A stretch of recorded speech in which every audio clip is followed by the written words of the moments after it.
pense qu'il y a aussi une vraie forme d'inculture économique, c'est-à-dire qu'on n'apprend pas aux petits Français les rudiments de la microéconomie. Bienvenue sur Nouvelle École, le podcast pour sortir des sentiers battus où je vais à la rencontre de gens passionnés au parcours atypique. Cette semaine, j'accueille Jean-David Chamboredon, l'un des ventures capitalistes français les plus expérimentés. Il a investi dans seloger.com, Price Minister, Blablacar et dirige aujourd'hui le fonds Isaïe. C'est un entrepreneur de la première génération du web qui a tout connu. On parle longuement de son parcours, de ses origines cévenoles au lancement d'Isaïe et son passage par la Silicon Valley. On discute du mouvement des pigeons qu'il avait initié en 2012 et de la relation particulière entre la France et le business. Il donne son avis sur l'apprentissage, ses conseils d'entrepreneuriat et évoque sa première rencontre avec Frédéric Mazella, le fondateur de Blablacar. Enfin, évidemment, on parle de lui.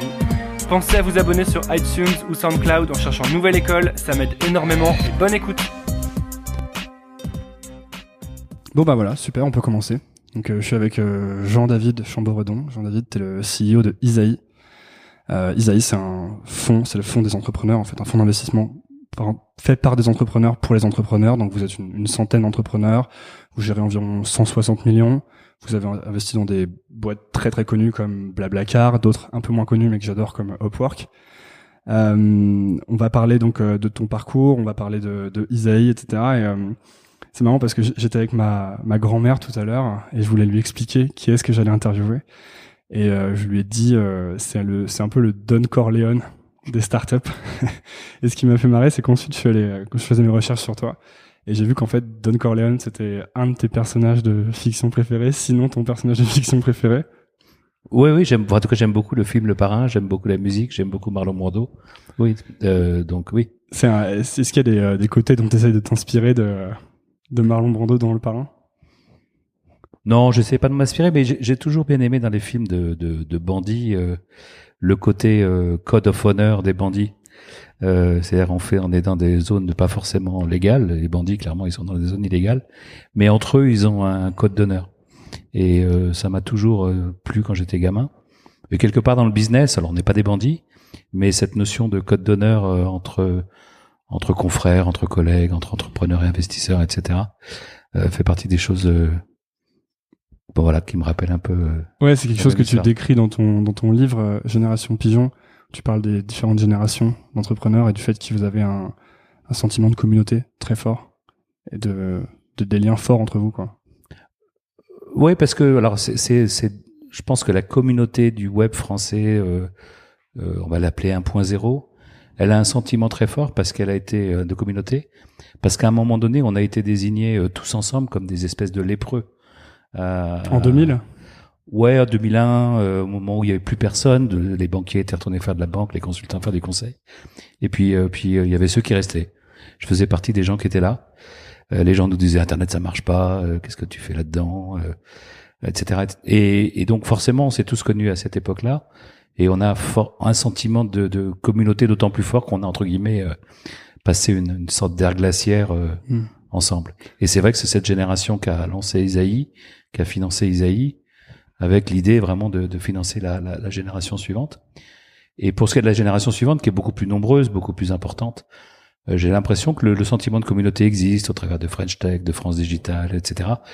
Il y a cette idée de partage, de best practice, de fluidité qui est très forte dans l'écosystème. Il y a un truc qui m'a interpellé en lisant ton livre, en lisant tes bios, etc. C'est que t'as un profil un peu hybride. Notamment, tu viens de la région parisienne, mais ta famille, il y a des origines cévenoles. Et dans ton livre, tu parles de ton grand-père, en fait, qui a eu un parcours, qui était fils de postier, je crois, et qui ensuite a été repéré par un instituteur et allé au collège, et ensuite a fait une prépa à Grenoble et elle est à Polytechnique. Et je me posais la question, pourquoi en fait tu parles de ça dans le bouquin et quel impact ou quelle influence ça a eu sur toi? Alors d'abord, il y a beaucoup de gens qui pensent que Chamboredon c'est un nom très noble ou très bourgeois, etc. Alors qu'en fait c'est un nom de paysan des Cévennes. Donc ça m'arrive assez souvent, on me demande d'où vient ce nom parce que c'est pas un nom très courant. D'expliquer qu'en fait c'est un nom des montagnes, c'est pas du tout un nom des villes ou un nom de fils d'eux. Et puis c'est vrai que Quand on prend mon grand-père était né en 1899. Et quand on prend ce qu'était la France en 1899 et ce qu'elle est aujourd'hui, 118 ans après, il y a des choses qui ont changé. Et typiquement, l'idée que un fils de postier puisse devenir un très haut fonctionnaire parce qu'il est repéré par le système éducatif, c'est typiquement quelque chose qui a un peu disparu. On a le sentiment qu'il y a aujourd'hui une forme d'atavisme qui s'est installée et une éducation pour les privilégiés, une éducation pour les moins privilégiés. Et ce que moi j'aimerais bien qu'on arrive à faire, mais c'est pas forcément évident, c'est que la nouvelle économie, pour l'appeler comme ça, reconstruise un ascenseur social, quelque chose qui permet à des gens de réémerger dans une économie, une société qui s'est un peu figée. Alors, c'est un peu fantasmagorique parce que c'est vrai que la plupart des jeunes entrepreneurs sont bien diplômés. Ceci dit, sociologiquement, c'est quand même relativement diversifié. Hein, on n'est pas, il n'y a pas que des fils de médecins, quoi, loin de là. On voit bien d'ailleurs je sais pas, l'écosystème, il a voté peut-être au premier tour la moitié Macron, un quart Fillon, un quart Mélenchon. Donc on est quand même bien dans une logique où sociologiquement les gens ont des différences fortes. Et par contre, il y a une aspiration commune à recréer cette logique d'ascenseur social, de reboloter les cartes, etc. Et moi, je trouve ça intéressant. Et ça passe par, selon toi, par les nouveaux modes d'éducation, que ce soit l'éducation en ligne ou des bootcamps comme les choses pour apprendre à coder, comme le wagon. Ça passe par plein d'initiatives, mais ça passe surtout par une culture plus ouverte, plus inclusive, qui a pas peur du changement, etc., etc. Le drame de la France, c'est qu'elle est vieille, c'est qu'elle résonne dans des schémas du XXe siècle, alors que ça fait quand même 17 ans qu'on est au XXIe siècle, et qu'elle a peur du changement de façon chronique. Pourquoi la France a cette spécificité, du coup, si on peut parler de spécificité? Bon, mais il y a d'autres pays en Europe. Est-ce que c'est une spécificité? Je sais pas. Ce qui est certain, c'est qu'on n'est pas un pays de consensus et que finalement, la violence des oppositions, elle conduit à l'immobilisme. On prend l'exemple du paritarisme. C'est assez intéressant de voir cette confrontation entre les syndicats d'employeurs et les syndicats de salariés et la stérilité absolue de ce dialogue.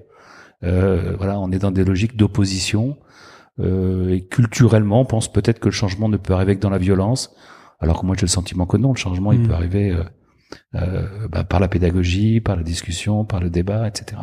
Ouais, c'est vrai qu'on est on est un pays qui aime résoudre ses problèmes par la violence, en tout cas en gueulant un peu, quoi. Ouais, on croit à des phénomènes de catharsis. Ou les grands coups de balai aussi. Voilà, le dégagisme, etc. Ouais, c'est ça.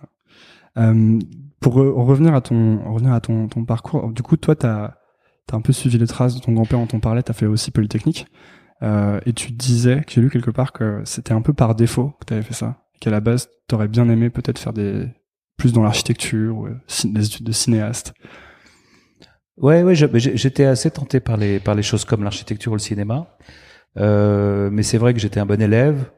Enfin, j'étais pas un bon élève, j'étais un élève doué, et j'étais surtout bon en maths.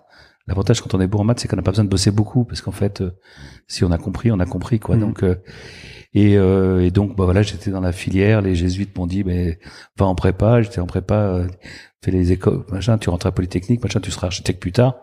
Bon, puis finalement, tu ne deviens jamais architecte. J'ai cherché à être cinéaste après Polytechnique, mais j'ai pas été pris à l'école de cinéma. Juste après Polytechnique? Ouais. J'ai essayé. Je me souviens plus comment elle s'appelait cette école. Une école de cinéma pour être metteur en scène. En fait, ils m'ont pas pris. J'avais pas le profil, quoi. C'était une question, c'était passé sur un concours ou c'était une sélection? Je crois que c'était un dossier. Un dossier.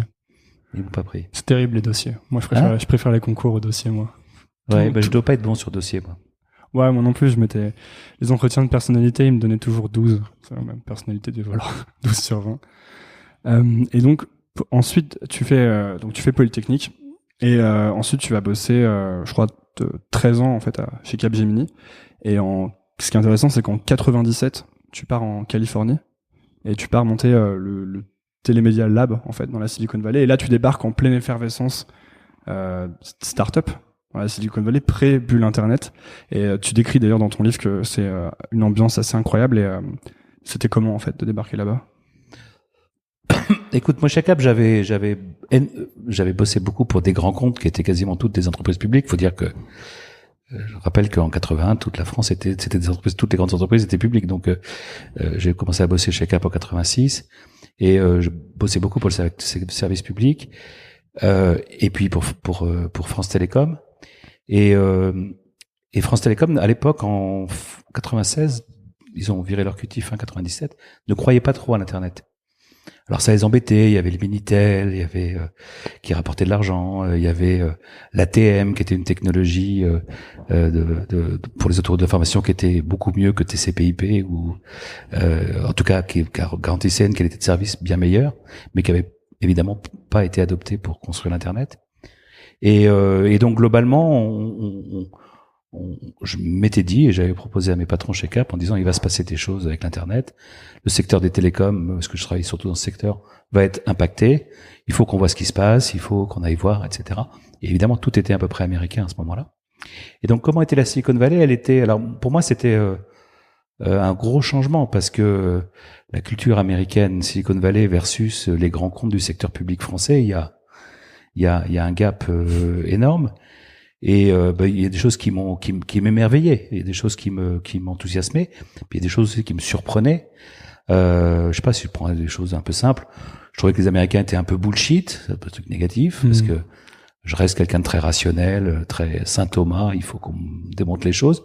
Alors que les rois du slide qui font des un peu à côté vendeur de tapis, un peu. Voilà, ça j'aimais pas. Par contre, le côté tout est possible, les arbres peuvent monter au ciel, qui est sûrement pas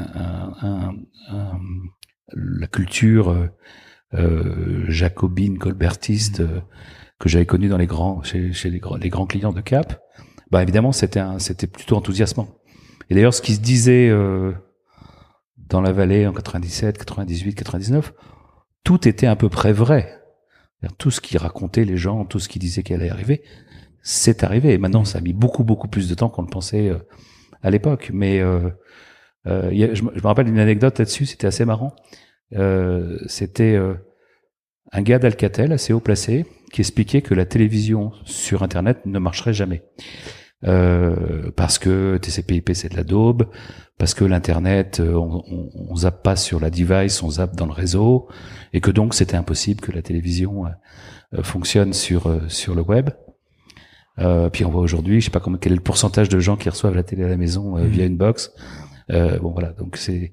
Et par contre, il y a les gens de la Silicon Valley qui disaient il y aura la télévision dans les voitures, sur le téléphone portable. Bah oui, c'est arrivé, tout ça, ça existe. Et t'avais rencontré, je crois que t'avais rencontré Marc Andreessen là-bas. Ouais, il cherchait de l'argent sur un de ses projets. C'était post Netscape. J'avais bossé avec Netscape.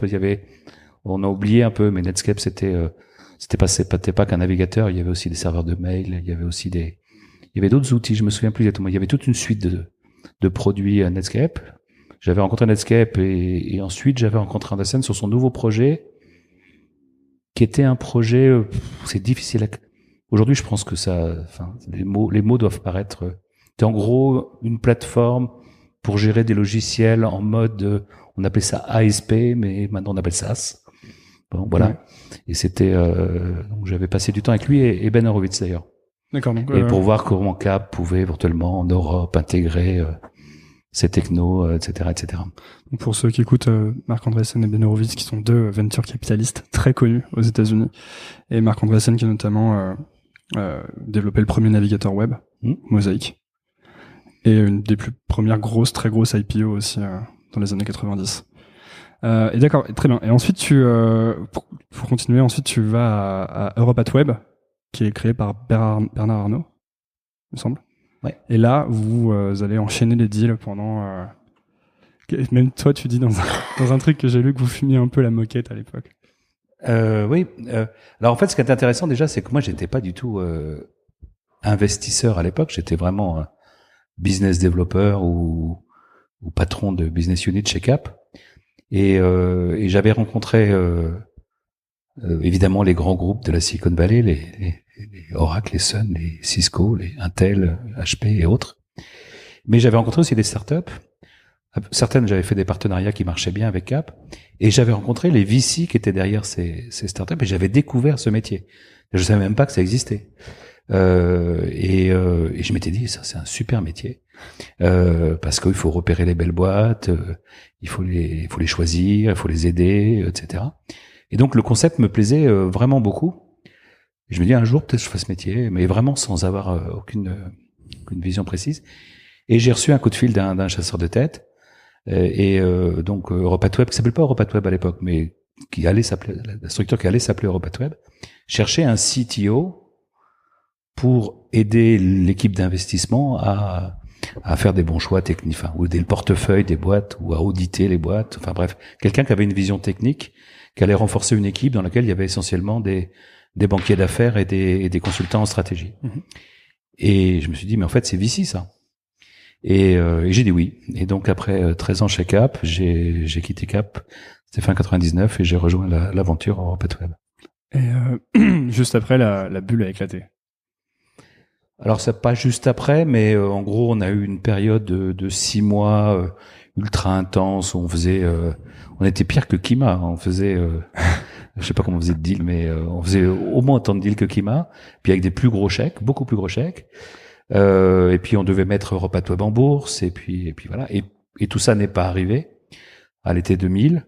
Ensuite, il y a eu 1 an, un peu 9 mois de flottement où on a arrêté de faire des deals, où on se posait la question qu'est-ce qu'on fait. Est-ce que vous sentiez arriver la retombée? Oui, bah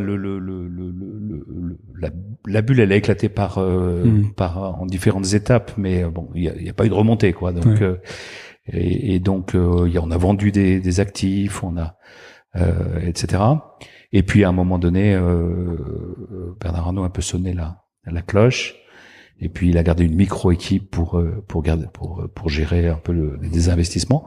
Et les boîtes qu'il a gardées, d'ailleurs, il a été plutôt bon à sélectionner ce qu'il voulait vendre, y compris vendre à la casse, et ce qu'il voulait garder. Donc il était bien conseillé ou il avait dû faire? Non, mais je pense que c'est des trucs qu'on apprend quand on voit des gens plus expérimentés que soi. À l'époque, c'était il y a 16 ans ou un truc comme ça. Mais j'ai vu quelqu'un qui disait bon bah j'ai perdu de l'argent, je prends ma paume sur certains trucs, mais il y a aussi des trucs auxquels je continue à croire et je les garde. Et il n'a pas jeté le bébé avec l'eau du bain. Il n'a pas tout bazardé, on va dire.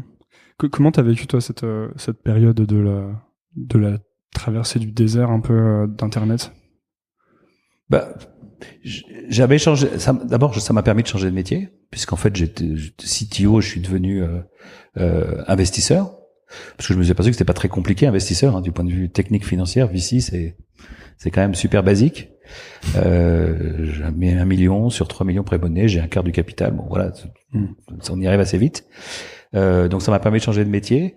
J'ai eu l'occasion de rester parce que comme j'étais plus opérationnel que la plupart des gens qui avaient rejoint le métier de l'investissement, qui étaient plutôt des banquiers ou des consultants, les gens se sont dit ouais, il sait faire des trucs, il sait opérationnellement. Il sait gérer des bonhommes, donc j'ai eu l'occasion de rester. Et puis j'ai fait mes premiers deals à titre perso, bon ou pas bon. Et puis quand ça a commencé à redémarrer fin 2003, début 2004, je me suis retrouvé chez 3i dans une bonne position avec une firme intéressante et des beaux deals à faire. Où vous avez pu faire Price Minister notamment. Ouais, c'était mon premier deal chez 3i. Que tu n'avais pas pu faire juste avant d'ailleurs, dans la structure où tu étais juste avant. Bah en fait, je me rappelle avoir vu en 2001 et 2, je me souviens plus exactement si c'est 1 ou 2, on a vu passer à très peu d'intervalles 2 très jolies boîtes de l'internet, Mythic et Price Minister. Et dans les 2 cas, on s'était dit quand même, peut-être ils sont bien ces trucs. Et dans les 2 cas, on avait dit mais tu veux te faire virer, tu vas pas faire un deal internet, t'es fou. C'est la meilleure manière de se faire virer. Voilà. Et donc on est passé sur à la fois Mythic et Price Minister. Et quand je suis arrivé chez 3i, j'ai eu l'occasion de redialoguer avec Pierre Kosciusko. Et finalement, j'ai investi fin 2004, début 2005 chez lui. Et c'est lui en fait qui t'a appelé en 2010 pour venir diriger Isaïe. Ouais, ça s'est pas passé comme ça en fait. Ça s'est passé un peu en deux temps. Dans un premier temps, alors pour refaire l'histoire, en 2009, je vais refaire l'histoire parce que c'est un peu la séquence a de l'importance. En 2008, je suis reparti en Californie pour Troisy. Et malheureusement, ça a été un aller-retour très rapide parce que j'étais censé relancer le bureau de Menlo Park et piloter ça pour les Anglais. Donc j'étais plutôt content de cette nomination. Mais en novembre 2008, on m'a dit écoute, on va pas relancer le bureau, on va le fermer. Il se trouve qu'il y avait une petite banque qui s'appelle Lehman Brothers qui avait fait faillite entre-temps et que le cours de bourse avait dévissé, le cours de bourse de Troisy qui était coté avait dévissé de je sais plus combien de pourcents, genre 70%. Et donc voilà, c'était la panique. Et donc en 2009, je me suis retrouvé avec comme mission chez Troisy de vendre le portefeuille américain de venture, vendre le portefeuille français et fermer la porte, fermer la fenêtre, quitter mon job. Et donc Pierre me dit tu dois avoir du temps. Tu vas avoir du temps. On a lancé un petit truc qui s'appelle Isaïe, qui est un club d'entrepreneurs pour investir, etc. Est-ce que tu veux pas nous conseiller, nous dire comment tu ferais, etc. Et quand j'ai commencé à discuter avec Christophe Reynaud, qui est toujours chez Isaïe, qui était le seul représentant d'Isaïe à l'époque, je trouvais que le concept de fonds d'entrepreneurs était super puissant et que par contre le projet qu'ils avaient en tête était pas assez ambitieux, trop angel, on va dire. Et moi, je me sentais pas angel, je me sentais quand même VC ou professionnel de l'investissement, quoi. Et donc, j'ai amené en réfléchissant à dire, mais pourquoi est-ce qu'on fait pas une société agréée? Pourquoi est-ce qu'on lève pas de l'argent à la fois d'entrepreneurs et d'institutionnels? Comment on s'assure qu'on a suffisamment d'argent pour financer les boîtes dans la durée, etc. Et les associés d'Isaïe, donc PKM, Geoffroy, Stéphane, Nouriel, Christophe, bah ouais, tout ça c'est bien, mais il faut quelqu'un pour le faire. Et je suis parti en vacances avec l'idée que peut-être, vacances d'été 2009, que peut-être mon prochain job c'était Isaïe. Et en revenant de vacances, j'ai dit ouais, c'est mon prochain job. Mais c'était une vraie décision parce que je crois que je crois carrément divisé ton salaire par 3 et que même t'as investi la moitié de ton épargne du moment dans la structure. Ouais, alors j'ai divisé par plus que 3. Plus que 3. Sans doute que mon premier salaire chez Isaïe devait être à 1/5 de mon salaire chez Troisy. Et puis effectivement, comme on a lancé un nouveau fonds, par définition, les souscripteurs institutionnels, pas tellement les entrepreneurs, mais ils disaient voilà combien vous mettez dans l'opération. Christophe, il avait pas beaucoup de sous, il s'est endetté jusqu'où il pouvait, et donc j'ai effectivement apporté ce qui montrait que l'équipe était comitée et engagée dans le premier fonds Isaïe. Et en fait, Isaïe, c'est un fonds un peu spécial, donc parce qu'il est financé par les entrepreneurs et des institutions, mais aussi parce que, en gros, c'est un fonds post-amorçage, donc vous êtes un peu à mi-chemin entre les angels et les vrais fonds de VC, les gros fonds de VC. Le positionnement qu'on a aujourd'hui, du point de vue compétition, il a quand même vachement changé parce qu'on était très unique en 2010, c'est-à-dire des gens capables de rentrer dans des business très tôt, en mettant une somme pas très grosse, parce que notre cible c'était 1 million, 1,5 million, mais de rentrer vraiment plus tôt que d'autres VC. Et c'est ça qui a fait notre spécificité. Après, il y a eu les fonds qui ont été lancés par la BPI, les fonds FNA, qui ont eu un positionnement un peu plus early, en disant on serait dans des business qui quasiment font 0 de chiffre d'affaires, etc. Et puis pas mal de confrères qui ont levé des fonds avec un scope early stage. Donc, on va dire que notre spécificité, elle est du point de vue positionnement dans le stade de développement, elle est moins nette qu'auparavant. Par contre, notre ADN on est un fonds d'entrepreneurs, on raisonne toujours alignement fondateur, investisseur. On est les premiers à rentrer, on aide les boîtes à devenir des boîtes VC backable, etc., etc. Ça, c'est resté dans notre ADN. J'ai une question qui est peut-être un peu naïve, parce que je suis pas un professionnel du sujet. Mais la BPI, le fait que la BPI investisse dans des structures hyper jeunes, comme des startups, qui ont forcément un fort taux d'échec, est-ce que ça fait pas une sorte de conflit parce que c'est des fonds publics, la BPI, non? Donc on investit des fonds publics dans des produits à haut risque que sont les startups. Alors, j'ai pas les résultats de la BPI. Je sais pas d'ailleurs dans quelle mesure ils sont publics. Ils doivent l'être d'une certaine façon, mais je suis pas allé voir. Je sais que sur la longue durée, l'activité capitaliste de la BPI, en fonds de fonds, elle perd pas d'argent ou elle en gagne pas beaucoup, Mais c'est pas un trou machin qui pisse le sang, etc. Et la question de la BPI, c'est d'accéder, d'être à la fois dans les bons fonds et puis dans les nouveaux fonds qui se montent, dont certains vont être bons ou pas bons, et puis etc. Et donc d'arriver à un portefeuille, là je parle d'activité fonds de fonds, hein, mais d'avoir un portefeuille qui fait que globalement sur des cycles longs, parce que l'activité venture est très volatile, mais sur des cycles longs, il se retrouve à finalement avoir permis un développement économique en ayant un rendement financier peut-être modeste, peut-être très bon, peut-être que si on mesure en 2020 les investissements faits par la BPI en 2010, 2011, 2012, le rendement sera superbe. Hein. Donc ça, c'est une initiative des pouvoirs publics pour améliorer l'écosystème, faire en sorte qu'il y ait un écosystème qui soit plus favorable aux startups et aux entreprises de la tech. D'ailleurs, toi, c'est un sujet qui te tient pas mal à cœur, notamment. Moi, je me souviens quand j'avais, c'était il y a 5 ans, donc moi j'avais 20 ans, j'étais étudiant et il y avait eu ce mouvement des pigeons dont tu avais été le porte-parole, parce qu'à l'époque il y avait donc le nouveau gouvernement Hollande et la loi de finances qu'ils avaient présentée, dont l'article 6 qui voulait, je crois, taxer les revenus du capital de la même manière que les revenus du travail. Et c'était une idée qui était très simple et qui du coup très mauvaise. Bah voilà, mais qui du coup passait très bien. Et ce qui est intéressant, c'est que ma mère, que j'aime beaucoup d'ailleurs, soit dit en passant, trouvait cette idée géniale parce que je pense parce que l'idée était vraiment simple et avait l'air logique en fait quand on l'entendait comme ça. Et c'est peut-être l'occasion de lui expliquer pourquoi c'était pas une bonne idée.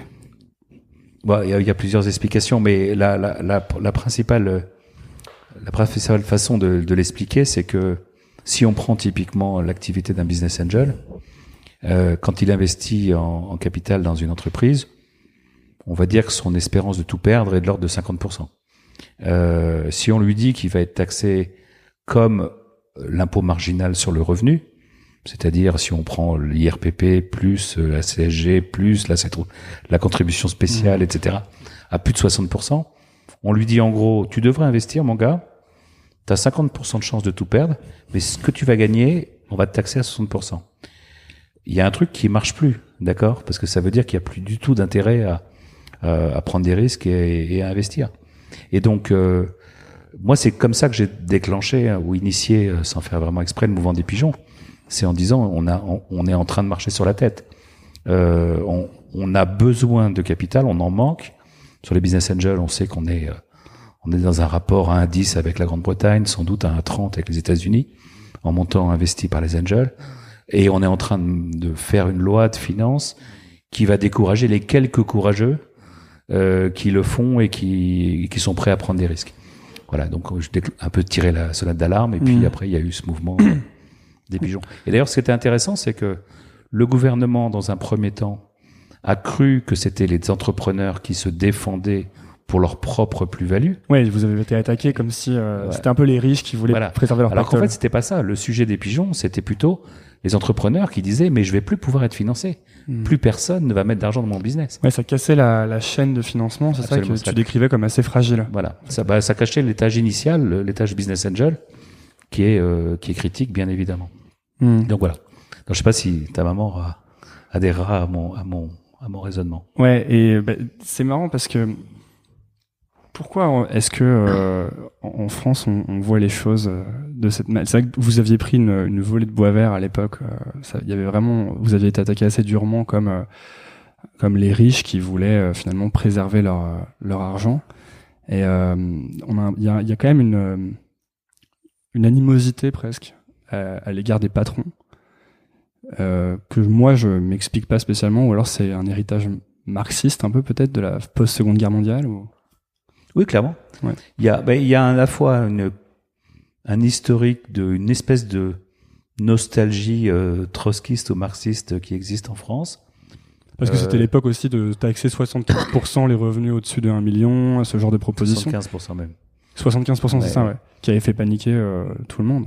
Qui avait presque un peu rayé de la carte la France sur la carte des VC à l'époque, en 2012-2013. Oui, je pense qu'il y a encore des Américains qui pensent que tout est taxé à 75% en France, parce que les mauvaises nouvelles comme ça se répand très vite. Après, corriger le tir et expliquer. C'est comme les no-go zones. Voilà. Expliquer aux uns et aux autres qu'en fait non, c'est pas comme ça, c'est pas si terrible. Et les 75% d'ailleurs, ils ont jamais existé véritablement parce qu'ils étaient anticonstitutionnels. Ouais, c'était quoi ouais, pourquoi est-ce qu'il y a cette culture-là? Je pense qu'il y a aussi une vraie forme d'inculture économique, c'est-à-dire que on n'apprend pas aux petits Français les rudiments de la microéconomie. On est tout de suite dans un discours qui est presque idéologique et qui décrit l'économie de marché comme une espèce de lutte entre des classes, comme une concurrence féroce entre des acteurs économiques qui ne pensent qu'au profit. Enfin, voilà, tout ça, c'est... On présente Adam Smith qui marche pas et qui est un peu méchant, et ensuite on présente Keynes qui marche beaucoup mieux. Ouais, mais encore, si c'était économie de marché keynésienne, à la limite, on pourrait arriver à converger. On est quelquefois même dans une logique où on veut nier l'économie de marché, alors que c'est un peu comme la démocratie qui est le moins pire des systèmes politiques. L'économie de marché, c'est sans doute le moins pire des systèmes économiques. Donc voilà.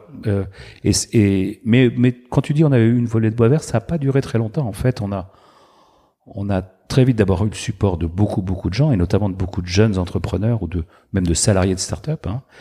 Et donc, moi, je me rappelle la page Facebook. 70% des membres de la page Facebook des Pigeons avaient moins de 34 ans. Donc dire c'est les patrons, c'est les riches, non, c'était des gamins qui étaient entrepreneurs ou salariés de start-up et qui disaient notre start-up va crever parce que plus personne veut la financer. Donc et puis on a, je pense, trouvé une pédagogie pour discuter avec le gouvernement, avec des parlementaires, etc. et démontrer qu'il existait un modèle d'entreprise un peu différent de l'image d'Épinal datant du 19e siècle avec le chapeau de forme et le cigare et des ouvriers en guenilles, etc., etc. Donc voilà. Et d'ailleurs, moi, je suis assez fier de la trajectoire de France Digital depuis. Je pense qu'on a rénové la façon dont une association professionnelle peut communiquer vis-à-vis des médias, vis-à-vis des pouvoirs publics. D'ailleurs, le gouvernement était revenu sur une partie du texte. Alors en fait, ce qui a été fait, alors on a eu un peu de chance parce que le gars qui avait pondu cet article, c'était Cahuzac. Et Cahuzac, il a sauté assez vite pas à cause de nous, à cause des bêtises qu'il avait faites. Et donc, personne ne se sentait complètement responsable de ce que Cahuzac avait produit. Et Fleur Pellerin avait, elle, compris que le problème était réel. Et donc, on a trouvé au printemps 2013 on va dire, on est revenu en arrière tout en gardant le principe. Donc, en gros, on a dit, on met au barème de l'impôt sur le revenu, mais on met des abattements assez importants pour les actionnaires de long terme. Et ça s'est traduit par le fait que, finalement, pour un actionnaire de start-up long terme, donc typiquement plus de 8 ans, un entrepreneur ou un business angel allait payer moins d'impôts finalement qu'avant.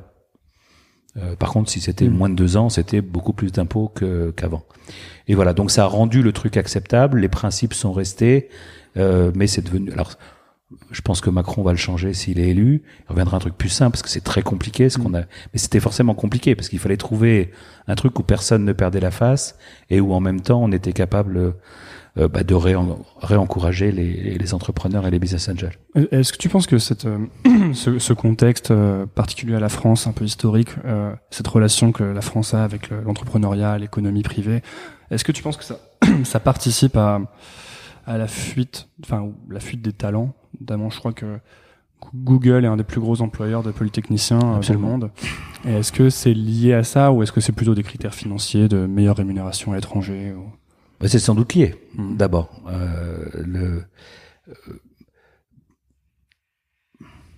Je ne sais pas répondre... qu'il y ait une fuite des talents français, c'est évident. Que les Français de ta génération n'aient pas envie de rejoindre des boîtes traditionnelles, hiérarchiques, françaises.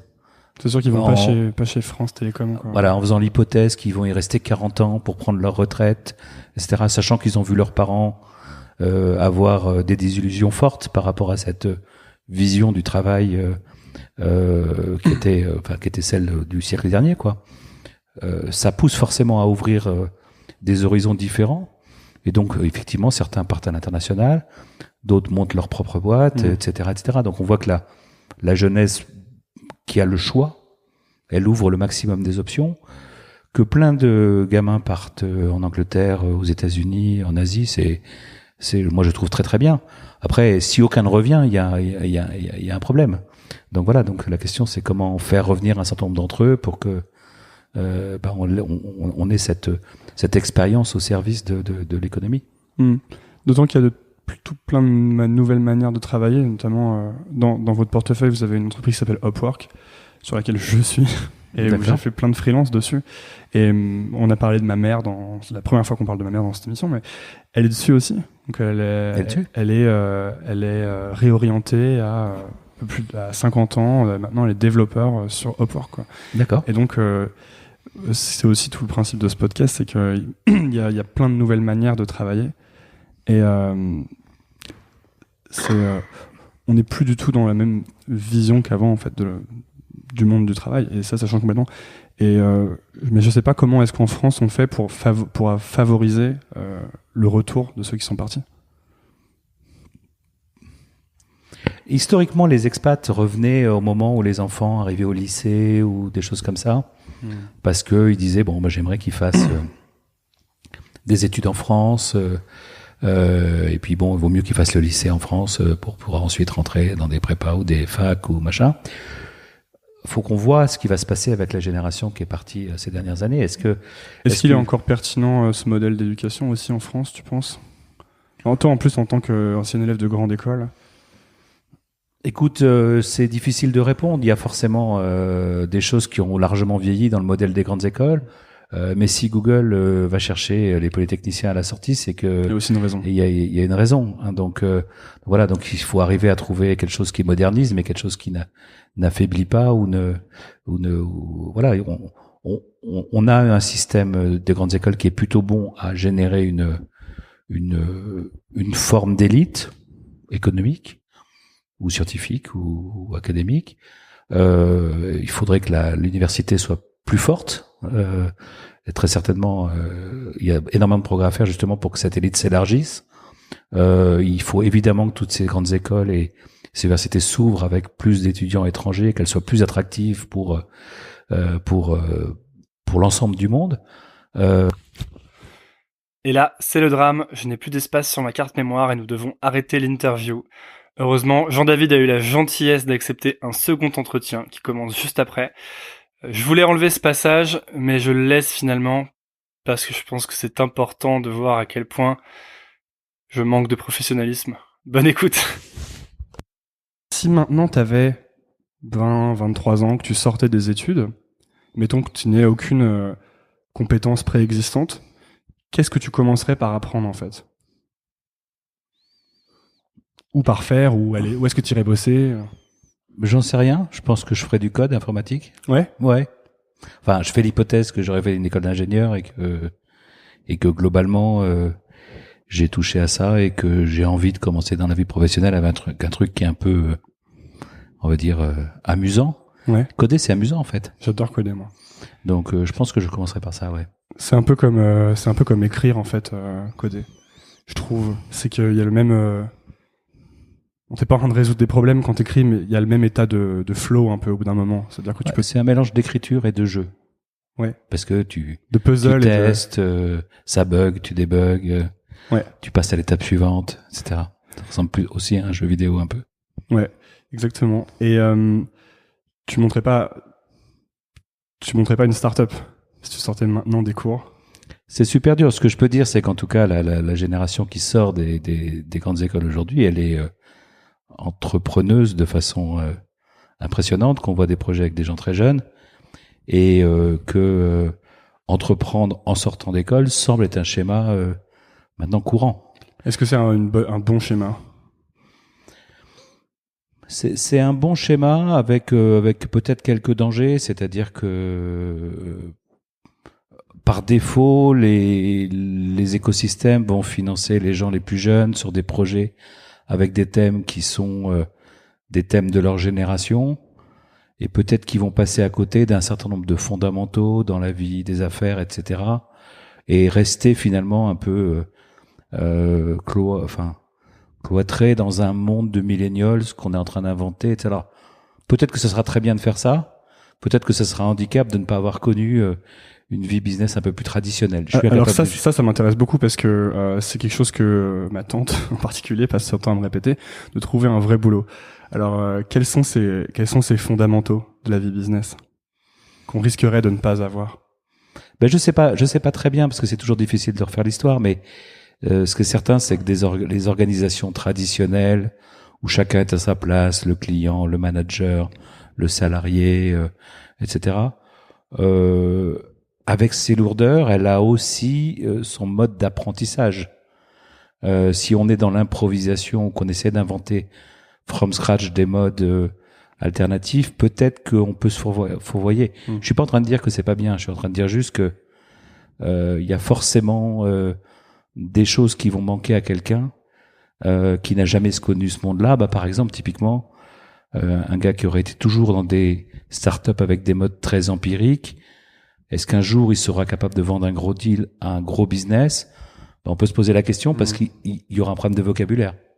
De la même manière, dans l'autre sens, cette personne va sûrement apprendre des compétences qu'il aurait peut-être pas apprises dans une vie business plus traditionnelle. Absolument. Notamment des compétences d'adaptation ou de rapidité d'exécution. D'autonomie, d'agilité. Et, oui, absolument. Je suis pas en train de dire que c'est noir ou blanc. Je suis en train de juste dire que il y a peut-être un scénario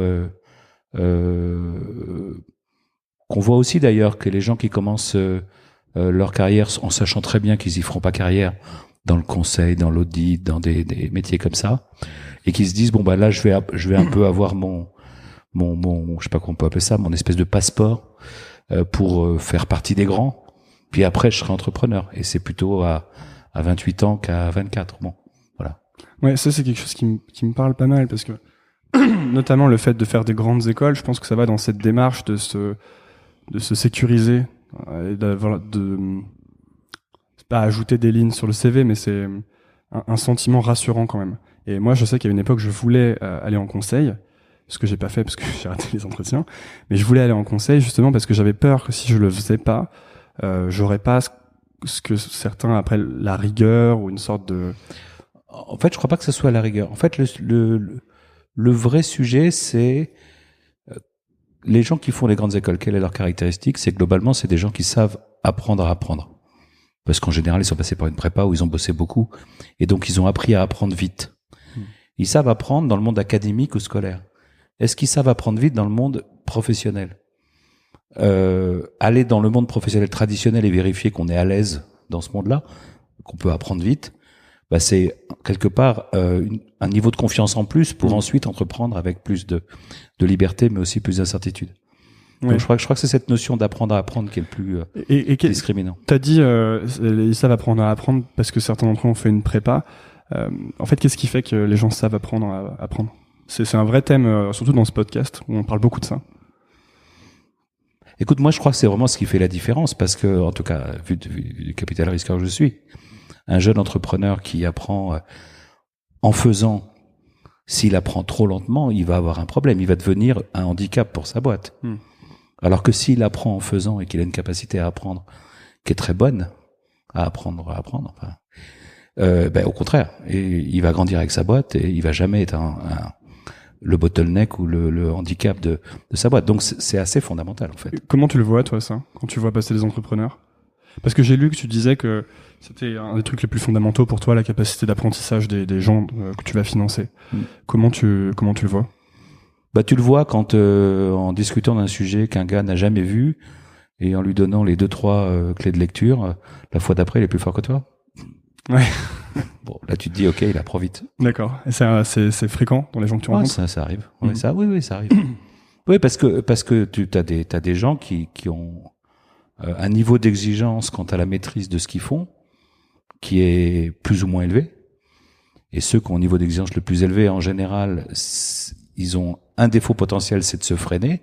Mais s'ils ont une vraie rapidité d'appropriation, d'apprentissage, etc., à ce moment-là, ils sont plus forts que les autres. Donc, voilà. Un autre thème, c'est sur le fait d'entreprendre. C'est à quel moment est-ce que c'est une bonne idée d'entreprendre ou pas une bonne idée d'entreprendre. Par exemple, moi, juste avant d'être sur ce podcast, j'avais monté ma boîte. Et je pense que j'ai monté ma boîte peut-être un peu pour les mauvaises raisons. C'est-à-dire que j'avais vraiment envie de monter une boîte, d'être entrepreneur en quelque sorte. Toi, quand tu vois passer des gens, à quel moment tu te dis ces gens-là auraient pas dû monter une boîte ou ils sont pas à leur place? En fait, je pense quand même ça doit être purement statistique, mais quand tu regardes les vrais succès, il y a quelque part une vraie conviction de départ qui a permis de passer les moments de doute, qui a permis de passer les ups and downs, etc., etc. Donc il y a une histoire avec le... Voilà, et puis il y a une conviction initiale, un point de force, quelque chose qu'on renie pas, même si on change de modèle, même si on s'adapte. Hein.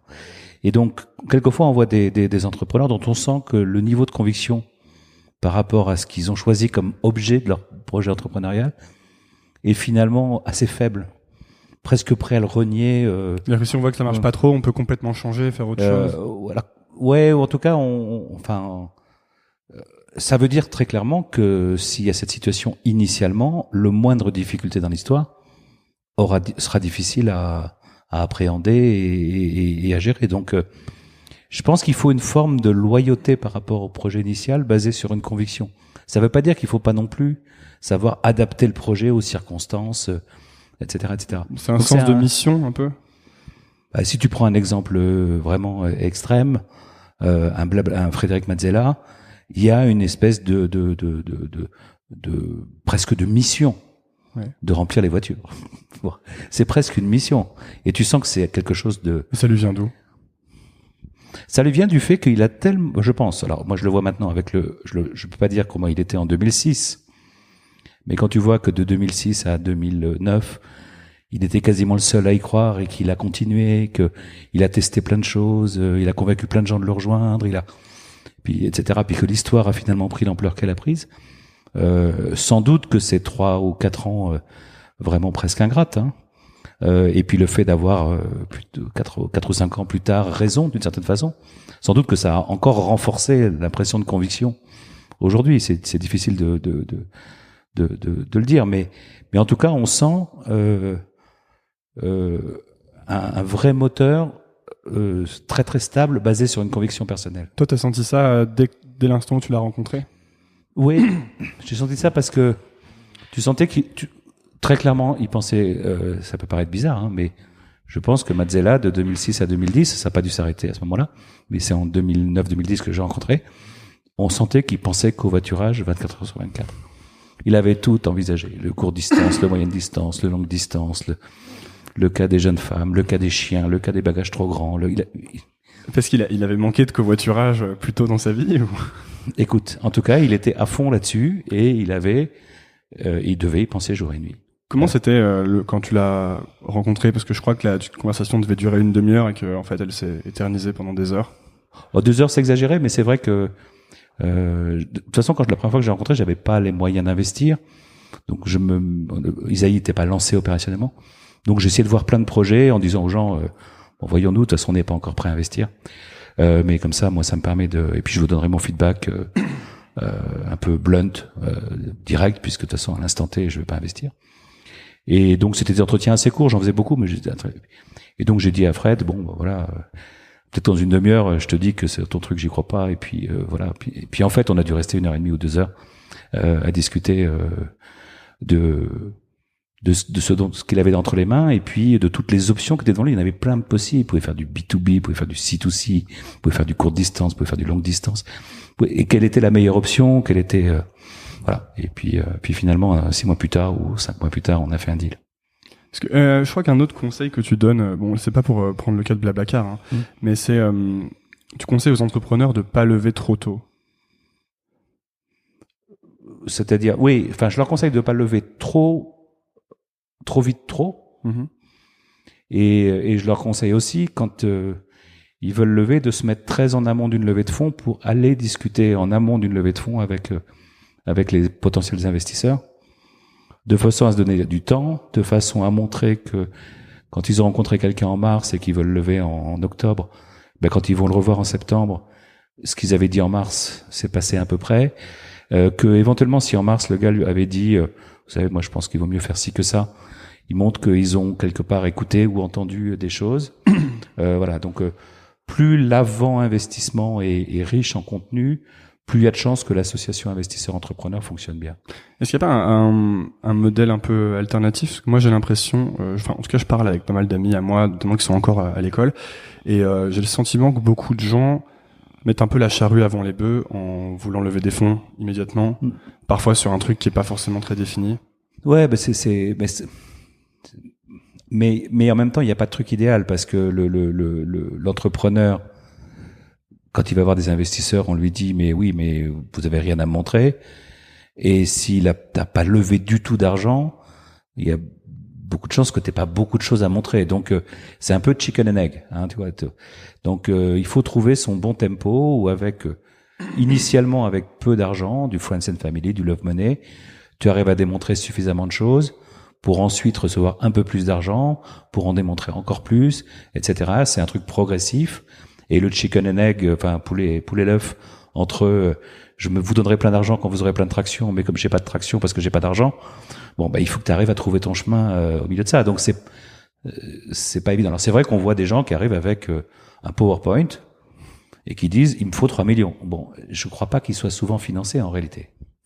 Parce que moi ça me fait penser, il y a aussi ça c'est le modèle startup, donc on envisage aussi un gros retour sur investissement, en tout cas que la boîte va vraiment beaucoup grossir, parce qu'il y a le modèle plus je sais pas si tu dois connaître Basecamp aux États-Unis, qui eux vraiment se font les anti-Silicon Valley, c'est-à-dire qu'on fait un business qui est complètement autofinancé, qui grandit lentement, etc. Mais ça, j'imagine que t'en vois pas beaucoup passer du coup, parce que ces gens cherchent pas. En fait, on en voit passer à qui on dit, mais en fait, votre business, il est, c'est pas une start-up, il est bootstrap. Et là, c'est pas une question de start-up, c'est une question de, est-ce que c'est un play VC ou est-ce que c'est pas un play VC? Okay. Et donc, il y a certains gars, on dit, mais vous avez réussi à bootstrapper votre business, vous avez un modèle qui de toute façon peut pas avoir une croissance exponentielle parce que c'est relativement people dépendant. Le bootstrapper qui veut dire autofinancer le. Voilà, vous avez réussi à démarrer quasiment sans mettre de capital.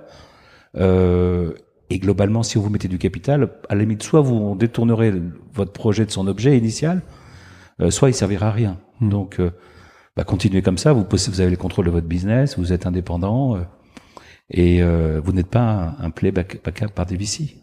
J'ai vu que tu disais qu'une des choses vraiment à éviter pour les startups qui veulent lever des fonds, c'était le côté bullshit. Et tu disais qu'il fallait vraiment être no bullshit.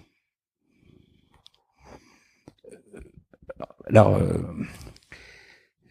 ce qui est certain, c'est que si un entrepreneur pipote, pour prendre le terme français de bullshit. Parce qu'il y a aussi il y a aussi l'école fake it until you make it. Oui. Non, ce que je veux dire, c'est que si c'est vraiment du pipeau, que t'arrives à convaincre un investisseur un peu crédule de y aller à fond, et que le lendemain de cet investissement, tout ce pipeau se révèle être du pipeau conscient, qui était conscient à l'instant où le pipeau était fait, c'est quand même hyper dommageable pour la relation. Or, un actionnaire et des actionnaires ou des co-actionnaires dans un business, ils ont une relation qui va durer longtemps. Donc, commencer une relation qui est censée durer longtemps, encore une fois, je rappelle, la moyenne c'est 7 ans, un truc comme ça, entre un business angel ou un VC et un entrepreneur, sur des mensonges, en sachant qu'on va rester associé 7 ou 8 ans, c'est compliqué. C'est fréquent? Je pense que ça existe. Je pense qu'il y a des cas où des entrepreneurs ont une vision extrêmement court terme, en se disant justement fais quitter au machin. De toute façon c'est pas grave. Après de toute façon je m'en sortirai et je rebondirai. Bon, c'est un jeu très dangereux. Parce qu'après on est grillé en quelque sorte. Alors on peut être grillé dans l'écosystème, on peut se retrouver dans une situation où même quand on fait les choses bien, les gens n'ont plus confiance. Enfin. Voilà, c'est quand même un jeu assez dangereux. Parce qu'en même temps, j'ai vu que je vais le dire autrement aussi parce que c'est important. Quand on est investisseur early stage et qu'on voit un business, on sait que tout n'est pas prouvé. Et donc, si un gars nous dit ça je l'ai prouvé, ça je l'ai prouvé, ça je l'ai pas prouvé, c'est mon challenge de l'année prochaine. C'est crédible et c'est pas avouer une faiblesse colossale. C'est normal quand un business est jeune qu'on n'ait pas encore tout prouvé. Et c'est très bien d'être lucide sur ce qu'on a prouvé et ce qu'on n'a pas prouvé. Donc c'est ça que j'appelle aussi no bullshit, c'est être conscient de là où on en est. D'accord. Par exemple, je sais pas, je vends des choses, j'ai montré que je pouvais vendre de façon, je pouvais vendre à des clients de ce type et de ce type, mais j'ai pas montré que je pouvais établir une relation durable avec eux. Donc en gros une récurrence de collaboration avec eux. Bon, bah, quelqu'un qui dit moi j'arrive à vendre, mais je suis pas encore arrivé à la récurrence de vente. En early stage, c'est logique, c'est acceptable, et au moins le fait qu'il soit conscient de ça et que ça soit un challenge à venir et qu'il va adresser, en essayant de rendre son offre plus sticky, d'essayer de créer une value proposition plus récurrente pour ses clients, bah montre qu'il sait ce qu'il va faire. Donc voilà. Donc le no bullshit, c'est aussi ça. D'accord. Parce que j'ai vu que un des avis que tu donnais assez généraux dans une des interviews, c'était aux entrepreneurs de soigner leur storytelling. Et je me disais, est-ce que parfois, s'il n'y a pas un risque en étant trop dans le storytelling, justement de se déconnecter un petit peu de la réalité? Je sais pas si je donnais comme conseil de soigner son storytelling. Ce qui est certain en tout cas, c'est que on va dire que ce qui est clair s'énonce clairement, etc. Et si quelqu'un n'est pas capable de pitcher une histoire à des gens dont le métier est d'écouter des pitchs, on se dit que dans la vie du business, il aura du mal à être bon, hein, parce que dans le business, il y a beaucoup moins d'attention. Nous, on est des gens qui écoutons énormément. Hein. Donc, si je vais voir un grand client, il a un quart d'heure à me consacrer. S'il comprend rien, il dit, voilà. Enfin, je veux dire, et puis il n'a pas envie d'écouter. Donc, si on n'est même pas capable d'attirer l'attention de gens qui sont là pour écouter avec une histoire qui est convaincante, on aura du mal à faire du business. Donc, il y a des choses qui reviennent toujours dans un bon pitch, des choses vraiment communes à. Parce que bon, après chaque entreprise est différente. Je sais pas dire. En plus, je pense qu'il y a quand même des goûts et des couleurs. Il y a des gens qui aiment. Quand tu prends par exemple les pitchs américains, ils sont super ambitieux, mais super évasifs, élusifs. Je sais pas, il manque des choses. Ça manque de démonstration, mais c'est super ambitieux. Et visiblement, les VC américains aiment bien ça. C'est vrai que les VC européens ou d'Europe continentale aiment plus les choses un peu plus fact-based, un petit peu plus bottom-up dans le raisonnement, avec peut-être une ambition un peu moindre, mais plus réaliste. Bon, voilà. Donc, je pense que ça dépend. Et je pense qu'à Paris, il y a des VC qui sont plus américains dans leur comportement et d'autres qui sont plus auvergnats dans leur comportement. Bon, voilà. Donc, il faut aussi un peu s'adapter à son interlocuteur. Donc, j'ai pas vraiment de réponse à ça. Et toi, c'est quel genre de projet qui t'attire le plus en général, ou qui t'intéresse le plus? Disons actuellement, je sais qu'il y a une époque, tu disais que t'aimais bien les marketplaces. Ouais, enfin, en fait, la réalité, c'est qu'il y a des business models qu'on connaît bien, et donc, quand on est investisseur, se raccrocher à des business qu'on connaît bien, c'est déjà une façon de se dire qu'on saura lire l'histoire, qu'on saura contribuer à l'histoire, qu'on saura l'aider. Et donc, c'est vrai que les business models SaaS, les business models marketplace, les business models ad tech, on les connaît bien, et donc, naturellement, on va aller vers ces business-là. Après, les business models et l'objet de l'entreprise, là, par contre, ça peut être beaucoup plus diversifié. Et quelque part, dire qu'est-ce que j'aime bien, il y a des choses que j'aime pas, et puis j'aime bien ce qui surprend parmi les choses que j'aime. Voilà, donc c'est dur à définir, mais c'est plus un truc d'élimination. D'accord. J'aime pas, par exemple, les business dont les seuls clients sont des très grands clients. Parce que je me dis, si un business est... Et enterprise? Oui, quand c'est vraiment orienté que très grand compte. Okay. J'aime pas ça parce que je sais que c'est long à vendre, je sais que franchir l'étape qui consiste à vraiment être un des leaders de la catégorie, c'est très coûteux en capital, etc. Bon, qu'en général d'ailleurs sur le software, par exemple, les Américains, ils arrivent plus vite que nous parce qu'ils ont plus d'argent et plus de grands comptes prêts à prendre des risques que nous. Voilà, donc ça c'est le genre de business que j'aime pas trop. Donc je vais pas faire. J'aime bien les business où il y a au contraire des marchés très fragmentés, côté demande, côté offre, parce que là une marketplace ça fait beaucoup de sens. Enfin voilà, donc OK. Le métier d'investisseur, on a le sentiment que c'est un métier où il faut pas mal de flair ou donc d'instinct. Comment est-ce qu'on développe ça? Je suis pas sûr qu'en fait il faille beaucoup de je pense qu'en fait il faut être assez scolaire dans son appréciation des rappels, un peu systématique. Est-ce que j'aime l'équipe? Est-ce que j'aime les business models? Est-ce que c'est le bon? Donc toi, t'as un modèle que tu suis? Ouais, il est dans ma tête. Il est pas forcément, c'est pas forcément une feuille Excel. Mais en tout cas, il y a un framework. Et une fois qu'on a trouvé suffisamment de box qui sont tickés positivement, dire bon voilà, il y a des ingrédients que j'aime bien. Qu'est-ce qui rentre en priorité chez toi? Sans doute l'équipe, de la qualité de l'équipe, ou l'interaction avec l'équipe, enfin l'ensemble qui peut qualifier l'équipe. Une fois qu'on est là, on a forcément des points d'interrogation sur le marché, sur la stratégie, etc. Et c'est là qu'on fait un peu confiance à son intuition. Mais je pense que si on fait confiance à son intuition au tout début, on fait beaucoup de bêtises. Il faut déjà appliquer un filtre qui a une forme de rationalité et après faire confiance à son intuition. Vous, les entrepreneurs, une fois que vous les financez, comment ça se passe au niveau de l'accompagnement? Vous êtes beaucoup avec eux? Parce que j'aurais tendance à penser que un fonds n'a pas forcément le temps de passer du temps avec chaque entreprise. Et du coup, est-ce qu'il y a une logique de portefeuille qui s'applique où vous allez passer plus de temps avec les boîtes dont vous attendez plus de retours, ou comment ça se passe? Non, je pense que c'est l'avantage de notre position par rapport aux boîtes, c'est que les moments où elles ont besoin de nous sont variables dans le temps. On va dire que très souvent, post-premier investissement, les quelques mois qui suivent, on est très actif, très présent, parce qu'on a beaucoup besoin d'échanger, parce qu'il y a beaucoup de choses à mettre en place, etc. Après, ça se calme un peu, puis prochain tour de table, on a plus besoin de nous, et puis internationalisation, on a besoin de nous, etc. Donc, dans la vie d'une boîte, on peut passer d'une relation quotidienne, où on échange avec l'entrepreneur tous les jours, email ou SMS ou téléphone, ou rendez-vous physique, à une interaction toutes les semaines, qui est un peu le standard, puis on repasse à une par jour, et donc comme on embarque dans notre portefeuille personnel 2-3 boîtes par an, globalement ça se régule un peu naturellement, et on a tendance à dire qu'un investisseur au-delà de 7-8 boards, il peut plus bien faire son métier. Il est saturé. Voilà, il est un peu saturé. D'accord. Et avec par exemple, si je prends par exemple Blablacar, c'est une entreprise avec laquelle vous aviez beaucoup de liens tout le temps en permanence? En 2010-2011, je pense qu'on a interagi avec Fred de façon quasi quotidienne, si on prend chaque email. Qu'est-ce qui se passait à ce moment-là? Ça pouvait être plein de choses, mais c'était en gros, Fred, on était son interlocuteur un peu naturel, le gars qui pouvait raconter ce qui se passait. On avait appuyé sur le bouton de mettre en place le business model C2C transactionnel. C'était un gros projet. Il fallait le mettre en œuvre. Donc je pense. Et puis ensuite, il y a eu des moments où on se parlait un petit peu moins. Et là, on est dans un rythme où je crois que je dois échanger avec Fred et Nico une fois par semaine, quoi. D'accord. Voilà.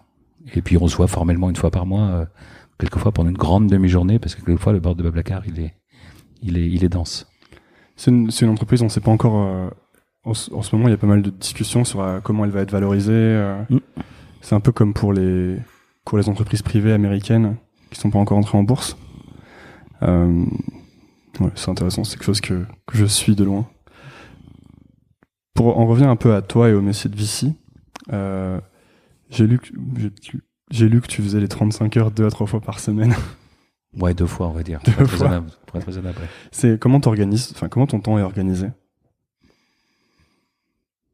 Écoute, est-ce qu'il est organisé ou est-ce que Oui, il est plutôt bien organisé. J'ai des trucs pour gagner du temps. Par exemple, je déjeune jamais avec des gens. Je petit déjeune beaucoup. Je déjeune jamais parce que je considère un petit déjeuner, ça peut durer 3 quarts d'heure. Un dîner, c'est un maximum. Un petit déjeuner. Un déjeuner, ça dure au minimum 3 quarts d'heure. Donc, quelque part, t'économises du temps comme ça. J'essaye de mettre des zones dans mon agenda où je prends pas de rendez-vous, comme ça me permet d'écluser mes emails, de faire des choses. Tu mets des plages pour qu'on puisse pas te plages que je protège. J'ai dû faire plutôt beaucoup de rendez-vous le matin et en fin de journée et pas grand-chose autour du déjeuner et du début de l'après-midi. Évidemment, il y a des exceptions à ça. Et puis et c'est malheureusement un peu la loi du genre. Quand je m'aperçois le vendredi soir que je suis en retard, je vais bosser soit le samedi, soit le dimanche au bureau pour rattraper, quoi. Et c'est à la fin, quand tu pars le matin de chez toi à 7h45, que tu rentres à 21h et que tu fais ça 6 jours par semaine, ça fait 2 fois 35 heures, quoi. Voilà. Est-ce que des fois tu te dis que tu as l'impression de sacrifier des choses pour ça? Écoute, je vais au bureau avec le sourire le matin parce que je fais un métier que j'adore. Donc, est-ce que ça a forcément un prix d'avoir un job qui te plaît beaucoup? Le prix, c'est qu'effectivement, mon job est très envahissant. Mais je préfère ça que de faire les 35 heures dans un boulot où je serais malheureux et où j'irais en pleurant tous les matins. Ouais. Comment toi tu mesures du coup ta performance au travail, ou est-ce que t'essayes de mesurer ça, disons? Alors il y a une mesure dans notre métier qui est en gros le return on investment, c'est-à-dire en gros combien tu gères un fonds, les gens ont mis X, combien tu leur retournes. Mais ça, c'est sur le long terme. Mais c'est une mesure très longue, effectivement. C'est une mesure que tu peux faire il faut presque 10 ans pour arriver au verdict, ou peut-être 12 ans pour arriver au verdict final. Donc ça, c'est une mesure long terme. Enfin, elle a l'avantage d'être complètement objective. Hein. Mais elle a le désavantage de pas te donner un feedback très... Et c'est vrai que sur le court terme, on n'a pas beaucoup de façons de mesurer notre métier, de mesurer de façon, on va dire, quantique. On peut faire que du qualité. Ah, si, on peut regarder quand même. Hein, est-ce que nos boîtes, elles sont refinancées? Est-ce que la valorisation progresse? Il y a quelques éléments quand même financiers qui permettent tous les ans de faire un peu un bilan. Et puis entre les deux, c'est plutôt une question, c'est plutôt qualitatif, c'est-à-dire est-ce que si je prends les 8 boîtes dont je suis au board, combien il y en a où je me dis ça va être dur. Okay. Bon, s'il y en a 8 sur 8, c'est compliqué. Si on a 1 ou 2 sur 8, c'est normal. Est-ce que la loi de proportion d'échec des startups, elle se vérifie chez vous? Tu sais, on dit que les startups, 90% échouent. Je pense qu'une fois que des VC sont à bord, le ratio il baisse largement. Puis après, ça dépend ce que tu appelles échouer. Échouer, ça peut être faire faillite. Échouer, ça peut être racheté moins cher que l'argent qui a été mis par les investisseurs. Ou échouer, ça peut être ne pas faire 10x aux investisseurs. Bon, tu vois ce que je veux dire? Donc il y a un spectre entre le super win et le super fail. Il y a toute une gradation possible. Donc je sais pas ce qu'on appelle échouer au sens strict, mais sur un portefeuille comme sur le mandat d'Isaïe, avoir un quart des boîtes dans lesquelles on investit qui sont des vrais fails, c'est logique. Plus qu'un quart, ça donc veut des dire... vrais fails, c'est par exemple des faillites. C'est en gros, si on les revend, c'est pour 1 euro, ou sinon, elles ferment leurs portes, quoi. Il y a beaucoup de boîtes qui se revendent pour 1 euro ou qui se... Quand je dis pour 1 euro, c'est... symboliquement. Oui, c'est une façon élégante de reconnaître un échec. Si tu arrives à adosser une start-up à une autre qui reprend les actifs et qui continue l'activité parce que en stand-alone, t'as vu que tu n'arrivais pas à trouver, d'abord, ça permet quelquefois de t'assurer une continuité d'activité pour les salariés, voire pour les fondateurs. Et puis, ça prouve que ce qui a été construit avait quand même une certaine valeur, même si cette valeur ne pouvait pas se révéler en stand-alone. Donc, c'est mieux que de plier complètement et de dire on a raté. Voilà, et de tout arrêter. Toi, est-ce qu'il y a un domaine dans lequel tu as l'impression d'avoir particulièrement progressé depuis toutes ces années à faire ce métier? J'ai sûrement progressé dans la capacité à formaliser des intuitions, donc à échanger de façon rationnelle, non irrationnelle, non passionnelle, sur des choses qui sont pourtant très importantes personnellement pour l'entrepreneur. Et donc, quand tu parles d'une entreprise à un jeune entrepreneur, tu parles de pratiquement tout ce qu'il a.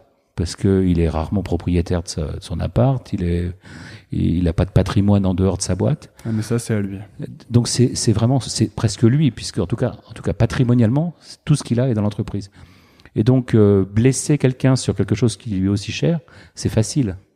Et pourtant les sujets qu'on doit aborder sont pas que des sujets faciles, y compris le fait que ça puisse rater Et donc voilà, je pense que j'ai appris à parler de façon rationnelle et non offensante, et donc constructive, à des gens d'un objet qui est très important pour eux. Il y a une question un peu plus anecdotique que je me posais quand je faisais mes recherches sur toi, c'est que le Twitter de Isaïe, c'est sur ton compte. C'est un hasard. C'est un hasard? Je me demandais si c'était une stratégie, en fait. C'est à cause des pigeons. On avait lancé le compte Isaïe, alors peut-être 1 an avant, un truc comme ça. On était super peu actifs. J'étais même pas sur Twitter personnellement. Et au moment des pigeons, c'était le compte que j'avais sous la main, dont j'avais le truc. Et puis, il a pris 20 000 membres. Et puis, après, tu dis, il y a 20 000 followers sur ce compte, je le garde, quoi. Voilà. Donc, c'est pas délibéré. D'accord. Toi, tu penses que tu vas monter une start-up un jour? Non, ma start-up, c'est Isaïe. Ouais. Je l'ai monté. En tout cas, je l'ai lancé. J'ai pas eu l'idée, mais je l'ai lancé. Opérationnellement. T'as toujours des velléités de faire dans l'architecture ou le cinéma? Non, peut-être qu'un jour je ferai construire une maison pour ma retraite, et puis j'espère que architecturalement elle sera à mon goût, en tout cas architecturalement belle, peut-être, je sais pas. Non, côté cinéma, je crois que j'ai plus de velléité. J'ai plus de velléité. Dernière question. Qu'est-ce que tu dirais à Jean-David à 30 ans? Qu'est-ce que je lui dirais quand il avait 30 ans? C'est où? Toi, la version de toi à 30 ans. Alors, en 30 ans, c'était quoi? C'était 93. C'est dur comme question. En 93, moi, je me rappelle très bien, j'avais été nommé directeur d'agence peut-être un an avant, ou cette année-là, je sais plus. Chez Capgemini, c'est la première fois que j'étais patron, entre guillemets, que j'avais un titre de directeur sur ma carte. Et j'avais le droit d'embaucher, j'avais le droit de signer des contrats, j'avais le droit de virer les gens. La première fois que je suis devenu entre guillemets manager. Et je me rappelle que j'avais quand même une énorme pression. Je me mettais une énorme pression parce que je me disais, en fait, ils m'ont fait confiance, donc je dois vraiment être à la hauteur de la confiance qui m'a été donnée. Je pense que si je me parlais à moi-même de ce moment-là, je dirais bon, keep cool. Y a pas mort d'homme, quoi. Une pression pas nécessaire, en fait. Ouais, je pense que je me mettais une pression trop importante. Il faut relativiser dans la vie. Il y a des choses plus importantes que de rater son trimestre et de faire que 96% de l'objectif. Voilà. Donc voilà. Sans doute que je me sentais trop responsabilisé ou que j'avais trop envie d'absolument réussir, alors qu'en fait, la vie est longue et puis il faut faire des choses qui vous plaisent, et se mettre une pression désagréable, c'est sans doute pas utile. Ouais, ça me fait penser à une dernière chose. C'est quoi tes priorités, en fait, maintenant? Mes priorités? Professionnellement, c'est vraiment d'établir Isaïe comme une marque du venture, comme toi, on parle de Sequoia, on parle de machin. Bon, j'aimerais que quand on parle de venture à Paris ou en Europe, on dise dans les grandes marques, il y a Index, puis il y a Isaïe, voilà. J'aimerais être dans la liste. Donc ça, et la marque d'une société de venture, c'est quoi? C'est son track record, c'est son image, c'est sa réputation. Voilà. Et puis, personnellement, j'espère peut-être arriver à travailler un peu moins. Mais je pense pas non plus que j'ai envie de prendre ma retraite. J'ai plutôt envie de travailler longtemps, mais peut-être en baissant l'intensité et en transmettant mon expérience à l'équipe qui va me succéder, quoi. Ok, merci beaucoup, Jean-David. Pour que les gens puissent te trouver sur Internet, on les envoie sur Isaïe sur Twitter. Alors c'est @isaïe_fr. Et puis sinon, je suis sur LinkedIn, je suis sur isaïe.fr, le site. Et mon email est en clair, donc on peut toujours m'envoyer un email et c'est le média le plus efficace. Ok, merci beaucoup. Merci. Merci d'avoir écouté. Si vous êtes encore là, c'est peut-être que l'épisode vous a plu. Si c'est le cas, rendez-vous sur nouvelleécole.org pour accéder à toutes les notes et références liées à cet épisode. N'hésitez pas à laisser votre avis dans les commentaires ou toute remarque qui pourrait m'aider à améliorer Nouvelle École. Vous êtes de plus en plus nombreux à écouter et ça fait plaisir. Nouvelle École revient la semaine prochaine. À lundi.